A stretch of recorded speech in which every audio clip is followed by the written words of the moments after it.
사도행전 27장 18절에서 20절까지 말씀입니다.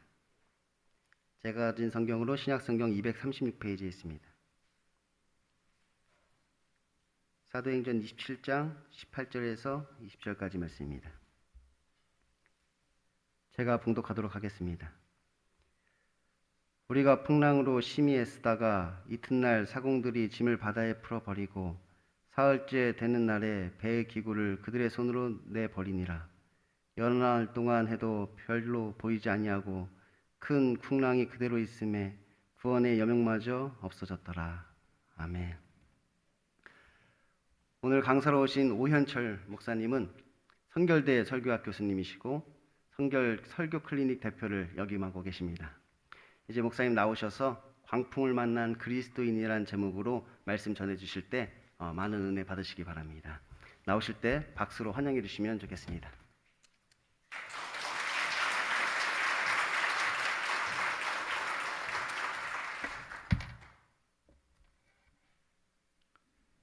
반갑습니다. 오늘 나눌 말씀은 신학대학에서는 어떤 일이 벌어지는지.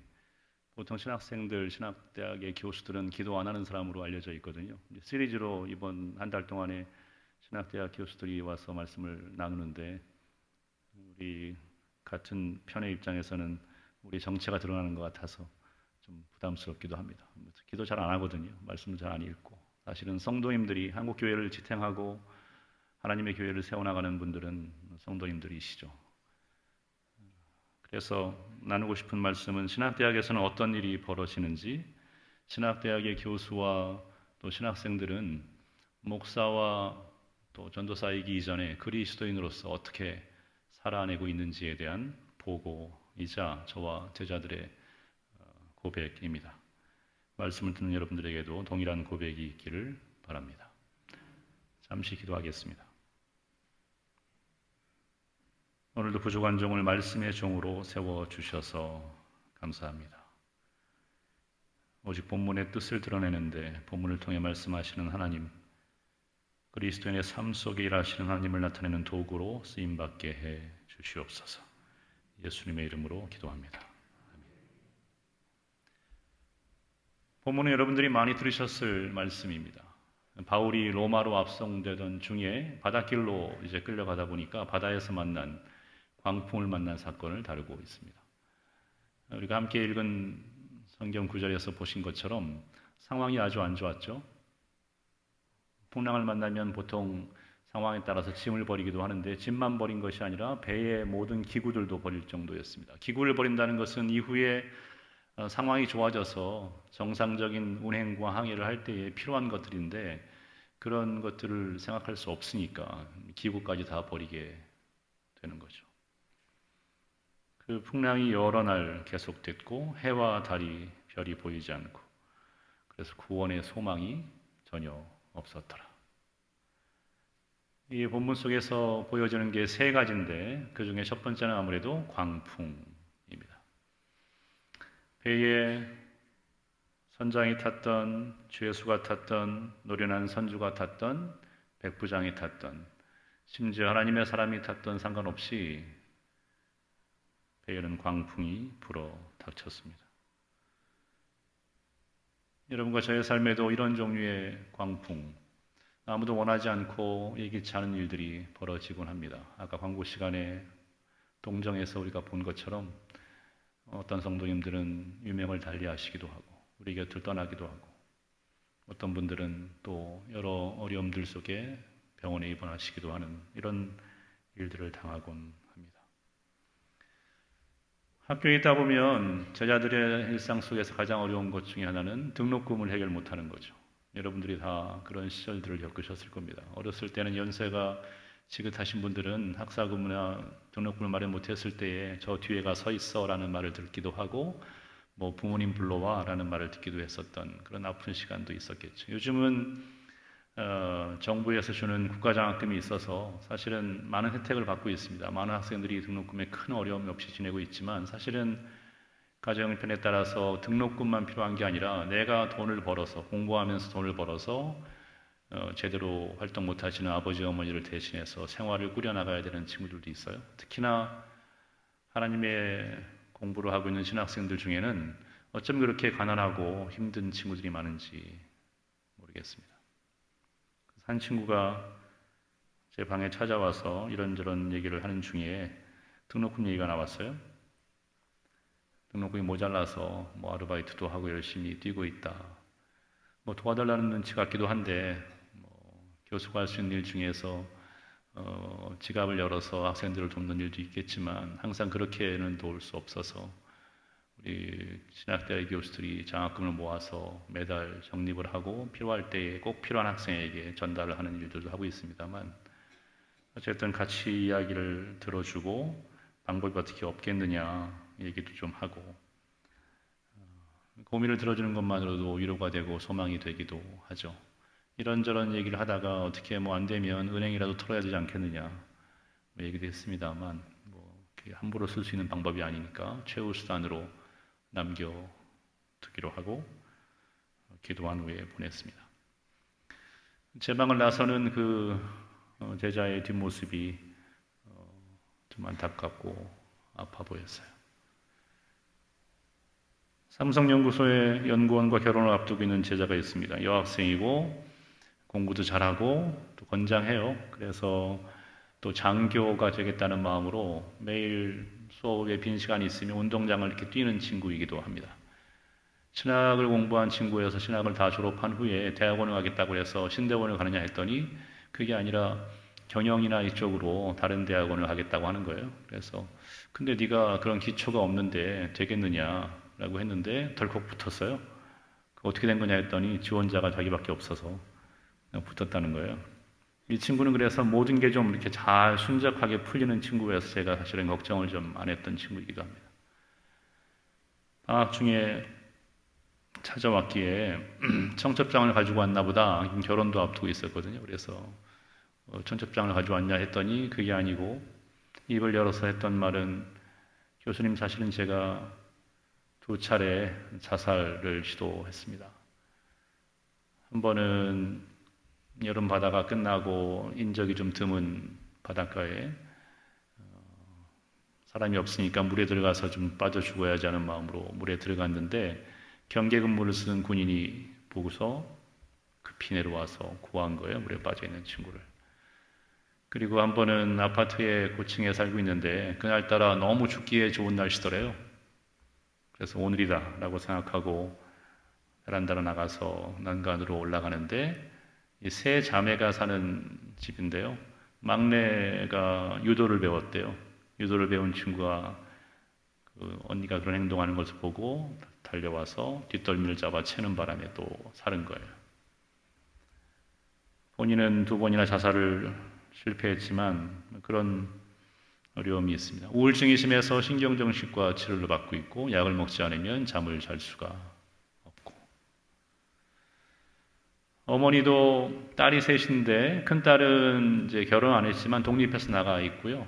막내는 아직 어리고 둘째가 신학도 하고 하나님을 잘 믿고 자기 앞가림을 잘하고 뭐 장교가 되겠다고 운동을 할 정도로 좀 신체 마음이 건강한 친구니까 이 딸을 많이 의지했는데 이제 결혼한다고 하면 연애한다고 나가서 늦게 들어오고 이제 결혼 날짜를 잡는다고 그러고 하니까 이 딸을 많이 의지했었는데 딸이 떠나갈 생각에 좀 마음이 어려웠던 것 같아요.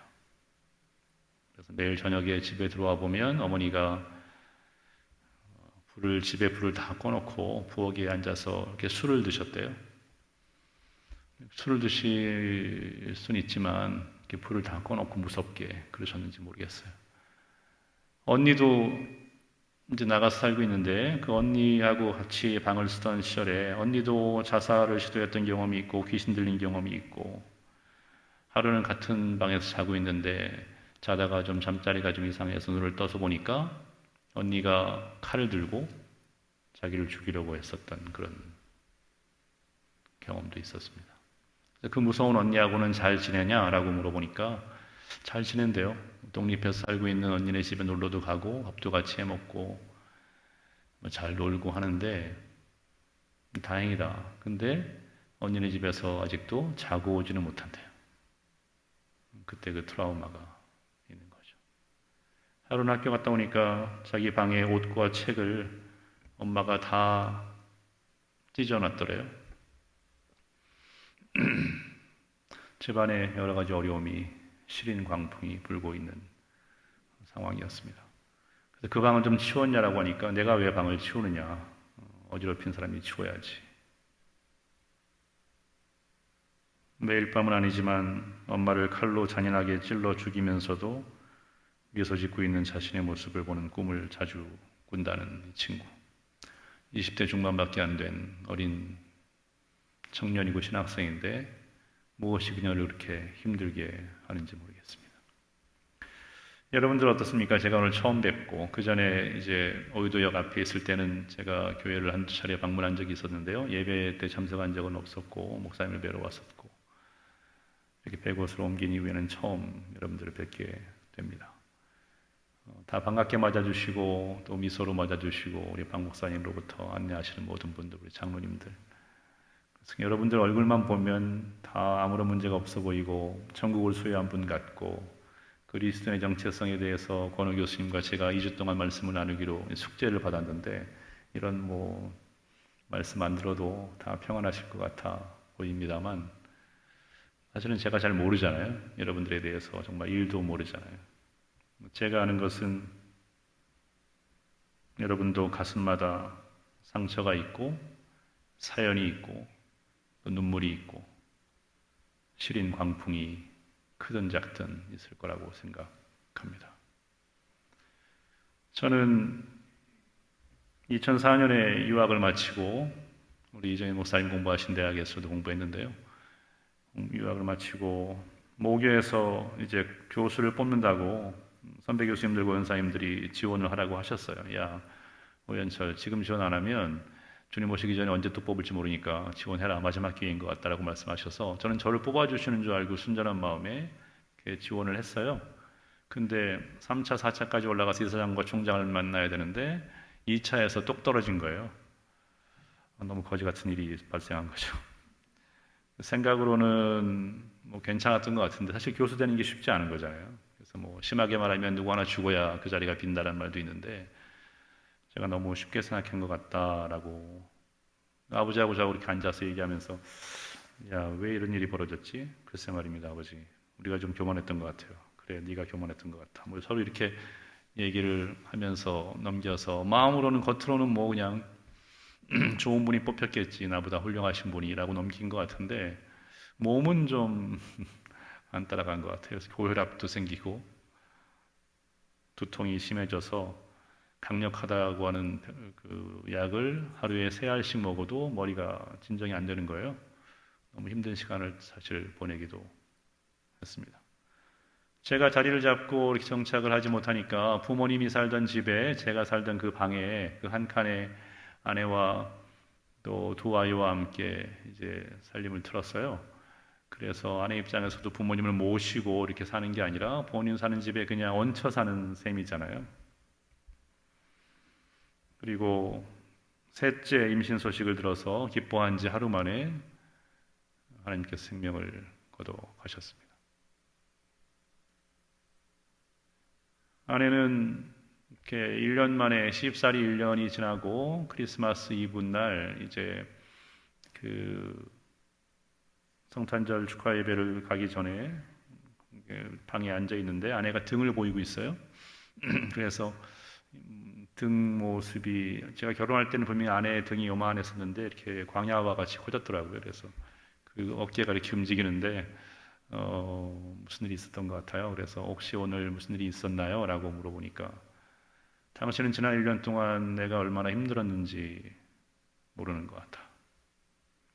제가 열심히 설거지도 해주고 재활용도 치워주고 했던 것 같은데 사실은 아내의 마음을 헤아리지는 못했던 것 같습니다. 그렇게 또 1년을 잘 견뎠던 아내가 또 크리스마스 이브에 저녁 예배를 드리러 가기 전에 저는 크리스마스가 무서워요. 아내가 또 뒷모습을 보이고 이렇게 오늘은 또 무슨 일이 있는가라고 물었더니 나를 정신병원에 보내주든지 분가시켜주든지. 남편이 목사하고 시아버지가 목사인 며느리 또 아내 입장에서 할 말은 아니지만 어쨌든 제 아내도 저도 꽤 시리고 아픈 광풍을 맞았던 시간이었습니다. 배에 죄수가 탔던 노련한 선주가 탔던 백부장이 탔던 하나님의 사람이 탔던 상관없이 여러분과 저의 이 삶에는 항해에는 광풍이 이렇게 일어날 수 있습니다. 이 시간 성령께서 여러분과 제 마음속에 우리의 자녀와 배우자와 우리의 부모의 마음속을 휘젓고 다니는 광풍을 잠잠케 해주시기를 간절히 소원합니다. 여러분 괜찮지 않으면 괜찮지 않다고 말씀하셔야 돼요. 하나님 앞에서 2층에 본당 기준으로 하면 여기가 1층이라고 하면 위에 계신 분들도 그렇고 기둥에 방송실에 또 목사, 전도사 이름표에 숨지 마시고 여러분 괜찮지 않으면 괜찮지 않습니다. 하나님 너무 힘겹습니다. 라고 말씀하셔야 됩니다. 하나님 앞에서는 다 괜찮죠. 본문에는 광풍만 휘젓고 다니는 게 아니라 그 미친 바람 속에 한 사람 바울이 있습니다. 그를 통해 깨닫는 것은 그 절체절명의 순간에 그 절망의 순간에 하나님의 사람은 절망하지 않는다. 그래서 22절과 25절에 보면 그 아무런 구원의 가능성과 소망이 없던 상황에서 바울은 2번씩이나 안심하라 안심하라 라고 말합니다. 괜찮을 거야. 배는 아마 다 깨어지고 우리가 다 물에 빠지게 될 텐데 물 좀 먹겠지. 그러나 우리 중 누구도 한 명도 생명의 손상이 없을 거야. 그리고 우리가 26절에 쓴 것처럼 육지의 섬에 다다르게 될 거야. 바울은 평안을 주는 사람이었습니다. 그 등록금 못 낸 하구가 친구가 또 찾아왔어요. 그래서 얼마나 좀 갚았냐, 냈냐 했더니 뭐 이렇게 아르바이트를 하고 해서 얼마를 갚았고 지금 얼마가 남았습니다. 그래, 그 남은 돈은 어떻게 해야 될까? 그래서 자기도 굉장히 걱정하더라고요. 남은 돈을 갚기에는 지금 기간 대비 자기가 일해서 감당하기에는 좀 모자란 거예요. 그래서 야, 그러면 큰일 났다. 우리가 은행을 털 수밖에 없다. 네가 앞문을 맡을래? 내가 뒷문을 맡을까? 뭐 이러고 있는데 전화가 한 통화 왔어요. 그래서 잠깐만 하고서 전화를 받고 우리 교단의 그 지역의 목사님께서 전화를 하셨기에 제가 지금 학생과 면담 중입니다. 대화 후에 목사님 전화 드릴게요 하고서 끊었어요. 끊고 자리에 앉다가 생각을 해보니까 혹시라는 마음이 들어서 잠깐만 하고 다시 그 목사님에게 전화를 드렸어요. 목사님 사실은 제 방에 온 친구가 이러이러해서 백방으로 수고하고 노력하는데도 불구하고 등록금이 아직 채워지지 않은 상태에 있습니다. 목사님도 한 해가 다 마감되는 시점이 있고 개인적으로나 교회적으로 다 아마 지출이 다 되었을 거라고 보는데 혹시나 이 친구를 위한 몫이 있으면 도움을 주실 수 있을까요? 근데 목사님 없거나 하면 무리하지 마십시오. 하나님께서 다른 길을 예비하셨겠죠. 라고 끊었어요. 교수가 교수로 있지만 제자들에게 제자 목사들에게 이런 일을 부탁하는 것은 또 쉽지 않은 일이잖아요. 그래서 사실은 그렇게 하지 않습니다만 그런 마음을 주셨어요. 그래서 어쨌든 하고 뭐 하나님이 알아서 하시겠지 하고서 이제 다시 은행문을 어떻게 털 건가 이렇게 고민하고 있는데 얼마 되지 않아서 한 30분도 안 돼서 누군가 노크를 해서 열어보니까 그 목사님이 오신 거예요. 안양에 제가 있는 대학이 안양에 있는데 안양에 있어서 급히 달려오신 거예요. 내가 너무 늦지 않기를 바라고 왔는데 마침 있네요 하면서 이 학생입니까? 라고 물어보고 맞다라고 하니까 품에서 봉투를 하나 꺼내요. 그래서 그 학생에게 전달하면서 전사님에게 필요한 돈의 전부인지는 모르겠으나 제가 가진 것의 전부입니다. 얼마나 위로가 됐겠어요? 그게 정말 그 친구의 필요한 돈의 다인지는 모르겠으나 선배 목사가 정말 바람처럼 달려와서 후배를 위해서 자기가 가진 것의 전부를 내어 놓는 거니까. 이후에 이 친구는 많이 좌절 속에 있었지만 졸업시험도 떨어지고 뭐 대학원 시험도 근데 졸업시험도 다시 붙고 대학원 시험도 붙고 장교 시험도 붙고 그리고 동북부 최전선 22사단 까치봉에서 고생하면서 군복무도 마치고 결혼도 하고 지금은 미국 유학 중에 유학을 마치고 최근에 지난주에 귀국을 했습니다. 여기까지 설교문을 작성하다가 엄마를 칼로 찔러 죽이는 꿈을 자주 꾼다는 그 제자 생각이 나서 전화를 해봤어요. 어떻게 지내고 있니? 교수님, 제가 지난 수요일에는 가까운 동네에 교회를 가서 예배를 드렸습니다. 그래, 잘했다. 예배를 잘 안 드리고 주일도 빠지고 너무 자기가 힘드니까 그랬었거든요. 잘했다. 교수님, 지금 제가 뭐 하고 있는지 아세요? 내가 어떻게 알겠니? 자기 방을 치우고 있대요. 그 찢겨진 방을 이제야 치우고 있다고 합니다. 방을 치우고 난 후에는 운동장을 좀 뛰어야겠어요. 교수님 기도해 주셔서 격려해 주셔서 고맙습니다. 힘이 됩니다. 이 친구는 이후에도 여전한 광풍에 힘든 시간을 보냈습니다. 결혼을 했지만 결혼 생활은 1년을 가지 못했어요. 멈추지 않은 광풍 때문에 많이 힘들어했지만 그래도 하나님께서 계속 만져주시고 지켜주셔서 지금은 몸과 마음이 많이 회복되고 기간제 교사로 섬기고 건강하게 신앙생활도 잘 하고 있습니다. 저는 2004년에 모교회 청빙에 지원했다가 똑 떨어지고 허망함을 경험했다가 2006년에 주님 오실 때까지 다시는 안 뽑겠다는 성결대학교가 다시 2년 만에 교수 초빙을 하게 됐어요. 그때 다시 지원을 하게 됐고 합격을 하게 되었습니다. 학교가 안양에 있고 부모님과 사는 집은 서울의 강북에 있어서 부모님께서 분가하라. 할렐루야. 아내에게는 정말 복음이었겠죠. 두통도 잡혔어요. 하루에 약을 3개씩 먹어도 머리가 아파서 힘들었었는데 1년에 한두 번 먹을까 말까 할 정도로 이제 머리가 맑아졌어요. 사실은 의사들이 말할 때는 이게 제 두통의 원인이 제 눈의 시력차 때문이라는 거예요. 제가 이 오른쪽 눈은 2.0이에요. 여러분들보다 좋을 수 있어요. 근데 이 왼쪽 눈은 마이너스 6.5예요. 두 눈의 차이가 무려 8.5나 되니까 이게 집중을 하려고 하면 삐그덕삐그덕 힘든 노력이 필요한 거예요. 그래서 눈물을 흘리고 1시간 이상 집중하거나 책을 보려고 하면 두통을 유발하는 그런 눈인 거예요.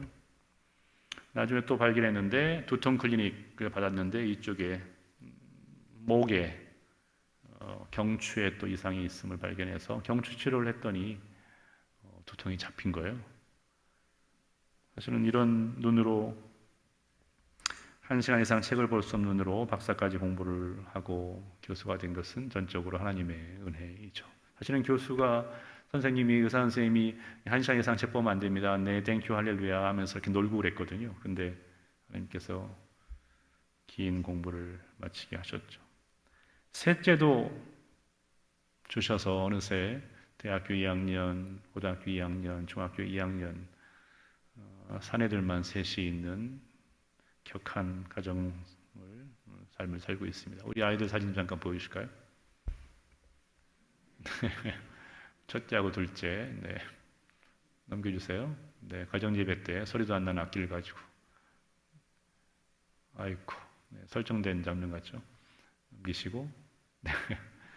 둘째가 큰애를 너무 정말 좋아해서 저렇게 해도 그냥 기뻐해요. 게임하는데 둘째 볼을 보시면 꼬집힌 자국이 있죠. 상처가 큰애한테 저 줄도 연결 안 된 거 가지고 자기도 하는 줄 알고 지금 들고 있는데요. 네, 상태 좋을 때 할머니 할아버지랑 같이 찍은 사진이고 셋째가 태어났어요. 네, 인간이 아니죠. 너무 못생겼고 저를 안 닮고 정종철을 닮은 것 같은데요. 깜짝 놀랐습니다. 이제 환골탈퇴 사람이 되어가고 있어요. 제 청년과 함께 찍은 사진이고 셋째가 제일 예쁜 것 같은데요. 넘겨주세요. 계속. 네, 이제 조금씩 커가는 모습들. 막내.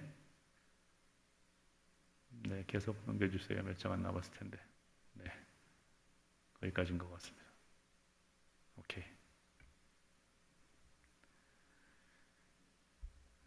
절망의 순간에 하나님의 사람은 절망하지 않습니다. 오히려 절망하고 있는 사람들을 위로하고 힘내자라고 격려합니다. 힘들지만 저도 여러분도 그럴 수 있기를 주님의 이름으로 축원합니다. 옆 사람과 한번 해볼까요? 제가 이런 거 별로 싫어하는 편인데 옆 사람에게 어떤 사정이 있는지 모르지만 힘내세요. 좀 버전을 바꿔서 말해볼게요. 잘 모르지만 당신은 하나님께서 크게 쓰실 분입니다. 아멘. 이 두 번째 말은 그냥 뭐 좋은 말을 제가 나눈 게 아니라 제가 실제로 경험했던 말입니다. 제가 월요일에는 뭐 박사과정, 석사과정, MDB 확보할 것 없이 수업이 많은 날이어서요. 보통 두세 과목씩 강의가 있고 어떤 날은 정말 아침 9시, 10시부터 밤 10시까지 수업이 진행되기도 해요. 그러면 아무래도 힘들겠죠. 하루는 그런 날이었어요. 월요일 날 긴 강의를 하고 몸이 지쳐서 정말 아무 에너지도 안 남았던 거예요. 그래서 가방을 질질 끌고 와서 빨리 연구실에 던져놓고서 집에 가야지라고 이렇게 오고 있는데 복도 끝에 한 여학생이 이렇게 앉아 있어요. 평소 같으면 제가 가서 이렇게 옆에 앉아가지고 야, 왜 그래? 뭐 울었어? 뭐 누가 그랬어? 이름 대봐. 이렇게 뭐 제가 친한 척하고 뭐 그럴 텐데 그날은 뭐 저도 힘들고 하니까 뭐 그냥 뭐 하나님이 만져주시겠지 하고 그냥 이렇게 지나갔어요. 가면서 슬쩍 보니까 정말 눈물 짜고 있는 것 같기도 하고. 가서 연구실 문을 열고 가방을 넣고 다시 잠그고 이제 가려고 하는데 하나님께서 제 마음 가운데에 그 여학생에게로 가라. 제가 아까 말씀드렸죠. 기도도 안 하는 사람이기 때문에 내가 피곤해서 이게 무슨 소리가 들리는가 했는데 다시 제 마음속에 그 여학생에게로 가라. 제가 부인할 수 없이 강하게 말씀하시는 것 같았어요. 제가 주님께서 가시죠 라고 하고 이렇게 다시 가려고 하는데 좀 더 강하게 제가 알아들을 수 있게 한 번 더 말씀을 하셔서 알았습니다 하고서 그 여학생에게 갔죠. 가서 여학생 앞에 섰어요. 서서 무슨 얘기를 해야 될지 모르겠는 거예요. 그 여학생도 제가 앞에 서 있으니까 저를 이렇게 빤히 쳐다보고 있고 저도 그녀를 바라보고 있고 그 앞에 서서 몇 초의 정적이 흐른 후에 제가 했던 말이 잘은 모르지만 자매는 하나님께서 소중하게 쓰실 사람인 것 같아. 그렇게 그냥 덕담 하나 던져놓고서 제가 숙제를 마친 소년처럼 그냥 집으로 와서 자고 또 까맣게 잊고 그 다음날 출근을 했죠. 출근을 해서 연구실 문을 열려고 하는데 여기 쪽지가 이렇게 붙어 있어요. 그래서 그 쪽지를 펼쳐보니까 그 여학생이 남긴 거예요. 교수님 어저께 제가 하루 종일 수업을 다 빠졌습니다. 수업을 다 빠지고 기도실에 가서 기도만 했는데 하루 종일 제가 했던 기도의 제목은 단 한 가지였습니다. 하나님, 저도 하나님 앞에 쓸만한 사람입니까? 그러면 하나님께서 마음에 감동도 주시고 하나님이 그렇게 안아주시고 마음에 촉촉히 은혜를 주셔서 당연히 그렇지, 너는 내가 사랑하는 딸이야 라고 말씀해 주시면 얼마나 좋았겠어요. 근데 하나님이 가끔 그러시듯이, 사실은 자주 그러시듯이 아무런 응답이 없는 거예요. 아무런 감동도 없고 눈물도 안 나고 또 은혜의 눈물도 안 나고 냉랭하더래요. 하루 종일. 얼마나 마음이 상심이 됐겠어요. 그래서 나는 아닌가 보다. 하나님이 나를 쓰시지 않는가 보다. 내가 길을 잘못 선택했는가 보다라고 절망 속에 눈물을 흘리고 집에 가야겠는데 너무 좌절 속에 있었던 그녀에게, 그 지친 영혼에게 또 한 명의 지쳤던 저를 사용하셔서 꼭 필요한 말, 그녀가 듣고 싶었던 그 말을 하게 하신 거죠. 잘은 모르지만 너는 하나님이 귀하게 쓸 사람이야. 풍랑 속에, 광풍 속에 우리를 내버려 두지 않으시는 하나님이십니다. 여러분과 저의 하나님 되시죠. 광풍 속에 세 가지가 보인다고 했는데 광풍, 바울, 그리고 세 번째는 믿음입니다. 바울이 그렇게 절망의 순간에 오히려 희망을 말할 수 있었던 것은 25절에 보니까 하나님을 믿는 믿음 때문이었습니다. 그 믿음 때문에 해와 별이 보이지 않고 풍랑이 계속되고 구원의 가능성이 0이었던 순간에도 그는 평안을 말할 수 있었고 또 26절에서 우리가 한 섬에 이를 거라고 했던 거죠. 그러니까 바울은 평안을 주는 사람일 뿐만 아니라 믿음을 주는 사람이었습니다. 믿음의 사람이었습니다. 바울의 이 믿음은 25절에 보니까 말씀을 믿는 믿음이었어요. 나는 내게 말씀하신 그대로 되리라고 하신 하나님을 믿노라. 세 번이나 주님을 부인했던 그 실패자 베드로, 그 베드로를 다시 각성시키고 깨웠던 것은 뭐였죠? 닭의 울음소리였나요? 닭의 울음을 통해서 성경을 보면 하나님께서 내가 닭이 울기 전에 2번, 3번 하나님을 부인할 거라고 생각했던 하나님의 말씀이 생각나서,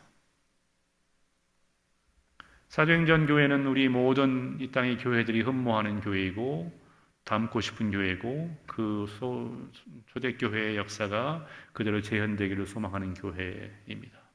이 초대교회는 우리가 잘못된 오해가, 긴 오해는 뭔가요? 초대교회는 사람이 흥황했던 그런 교회라고 알고 있어요. 역사가들의 증언에 의하면 초대교회 예루살렘 교회는 3만 명이나 되는 대형교회라는 기록도 있어요. 그럴 수밖에 없는 게 베드로가 한번 설교하면 3,000명씩 5,000명씩 하나님 앞에 회개하고 돌아왔잖아요. 근데 그래서 그런 기록들 때문에 우리가 초대교회는 사람이 흥황했던 많았던 교회라고 알고 있는데, 사도행전을 정작 기록한 누가는 6장 7절에서 그렇게 기록하지 않습니다. 말씀이 흥황한 교회다라고 말하고 있죠. 말씀이 흥황한 교회. 하나님의 말씀이 점점 왕성하여 예루살렘에 있는 제자의 수가 심히 많아졌더라. 아멘. 말씀이 좋으니까, 하나님의 말씀이 교회에 있으니까, 말씀의 꼴이 있으니까, 선한 목자의 하나님께서 이 소망교회의 이정현 목사님을 통해서, 우리 박 목사님을 통해서, 여러 주의 종들을 통해서 하나님의 생명의 말씀이, 꼴이 풍성하니까 하나님께서 다른 자를 보내시겠어요? 말씀의 꼴이 있고 생명의 말씀이 있는 이곳으로 보내시지 않겠습니까? 그런 것처럼 바울은 말씀을 믿는 믿음을 가진 자였었죠. 바울의 이 믿음은 예수님을 만난 후에 새롭게 형성됐던 거죠. 그죠? 원래 믿는 사람이었고 하나님을 믿는 사람이 열심히 특이한 사람이었으나, 그러나 예수를 만나면서 제대로 믿게 된 거 우리가 다 알고 있죠. 바울이 그랬고, 제가 소개했던 이 얘기들 속에, 말씀 속에 제 제자들도 그랬고 저도 그랬고, 우리 모두가 그 절망의 순간에 절망하지 않고 오히려 절망할 수 있는 다른 사람들을 위로할 수 있었던 것은 바울이어서가 아니라, 신학생이어서가 아니라, 신학대학의 교수여서가 아니라, 목사고 전도사여서가 아니라 예수님을 만났기 때문에 그렇습니다. 아멘. 바울과 우리와의 공통점은 딱 한 가지예요. 바울도 예수님을 만난 사람이고 우리도 예수 그리스도를 만난 사람입니다. 이 안에 능력이 있는 거죠. 예수 그리스도를 만난 자, 그의 이름을 믿는 자, 그의 이름을 부르는 자, 그의 이름을 의지해서 사는 그리스도인에게는 이런 능력이 있습니다. 근데 바울은 어디서 이 예수를 만났죠? 길에서 만났어요. 성전에서 예배하는 중에 만난 게 아니라, 기도실에서 깊이 기도하는 중에 만난 것이 아니라 길에서 만났어요. 근데 그 길은 어떤 길이었습니까? 자기 혼자만이 잘하는 것 같았으나 사실은 무지의 길이었어요.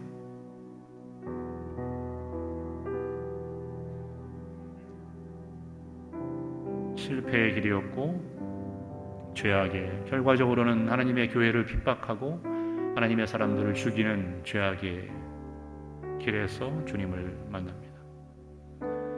베드로는 언제 주님을 만났다고 아까 얘기했죠? 실패의 현장에서. 다른 사람은 다 주를 부인해도 저는 제가 어떻게, 호언장담했던 그가 너무도 부끄럽게 무너져 내린, 차마 저기서 피 흘리고 계시는 그리스도를 바라보기 어려웠던 그 수치 현장에서 주님의 주님을 다시 만나죠. 엠마오로 가던 제자들은 어디서 주님을 만나죠? 역시 길에서 만난 거예요. 그 좌절과 절망의 자리에서 주님을 만납니다. 주님을 보고도 알아보지 못했을 정도로 낙심이 눈을 가렸었으나 거기서 주님을 다시 제대로 만나게 되죠. 그냥 이 땅의 왕으로서가 아니라 우리 구원자로서, 인류의 구원자로서 오신 그리스도를 비로소 보게 된 거죠. 세례 요한이 어디서 주님을 만났죠? 빈 들에서. 사실 구약의 말라기가 끝나고 신약의 마태복음이 열리기까지는 우리가 다 아는 대로 400년 동안이나 침묵의 시간이 있었잖아요. 하나님의 계시가 끊겼고 어떤 선지자도 오지 않았고 마치 하나님이 버린 것 같은 동토가 되어 버렸습니다. 그런데 그날 이사야를 불렀던 하나님의 음성이 400년 만에 들려지는 그날 세례 요한은 그 빈들에서 그의 음성을 듣습니다. 빈들은 아무도 없는 것이에요.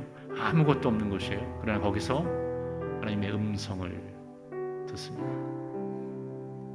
여러분과 제가 연약해진 자리, 광풍 만난 자리, 상한 심령이 된 자리, 그곳이 여호와의 말씀을 듣는 자리고 회복의 자리고 계시가 다시 시작되고 예배가 회복되고 하나님의 사역이 시작되고 생명의 복음이 전파되는 자리가 될 줄로 믿습니다. 주신 말씀 기억하며 그리스도의 정체성, 그리스도의 주어진 능력을 기억하며 함께 찬양하겠습니다.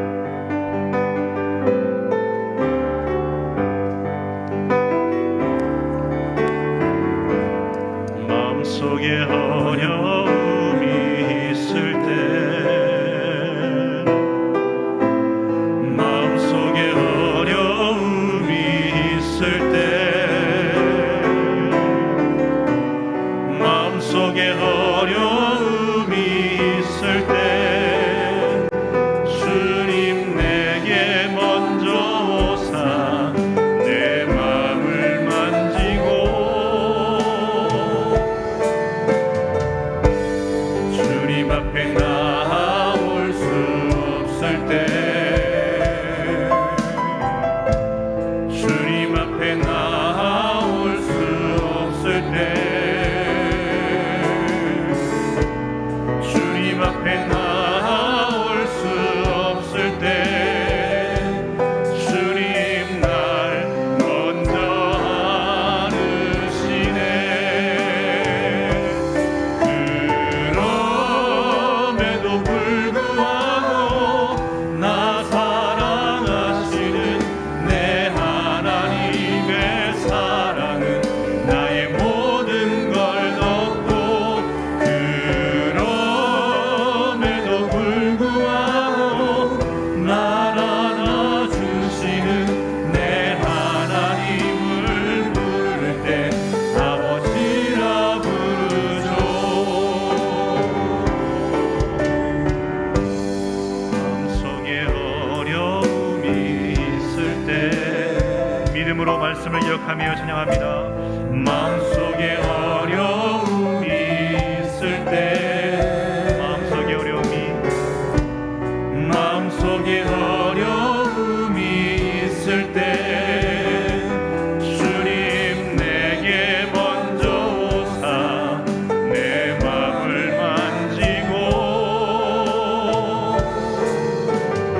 기도하기 원합니다. 내 안에 사랑하는 가족과 자녀와 성도님, 목회자라 하더라도 예외일 수 없는 광풍이 시리게 불고 있다면 주님 멎게 해주시옵소서라고 기도했으면 좋겠습니다. 광풍이 멎지 않더라도 몇 년 전에 저희 교회, 제가 섬기는 교회에 어린아이가 인큐베이터에서 나오지 못하고 있었는데 그 기간이 1년이 가는 거예요. 부모의 마음은 정말 얼마나 무너지겠어요. 청년들도, 제가 청년대학부를 섬기고 있는데 뭔가 우리가 부족하다고 생각이 돼서 우리가 이 아이를 위해서, 솔비를 위해서 뭘 할 수 있을까라고 의논한 후에 우리가 연속 기도회를 하자라고 해서 한 달 동안 금식하며 아이를 위해서 기도했어요. 우리가 힘을 보태자, 마음을 보태자, 정성을 보태자, 기도를 보태자. 그렇게 한 달을 금식하며 연속 기도를 하고 마지막 기도가 끝난 날 솔비는 인큐베이터에서 나와서 작은 관으로 들어갔습니다.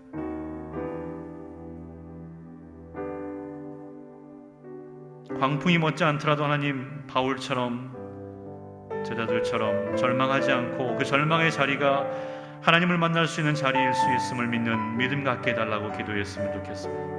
하나님, 광풍 속 우리를 내버려 두지 않으시는 그 하나님에 대한 믿음으로 힘겨운 하루하루를 잘 견디고 7월도 후반기도 그리스도의 정체성, 그리스도인의 정체성을 가지고 능력으로 살게 해달라고 다 같이 한 음성으로 기도하겠습니다. 하나님,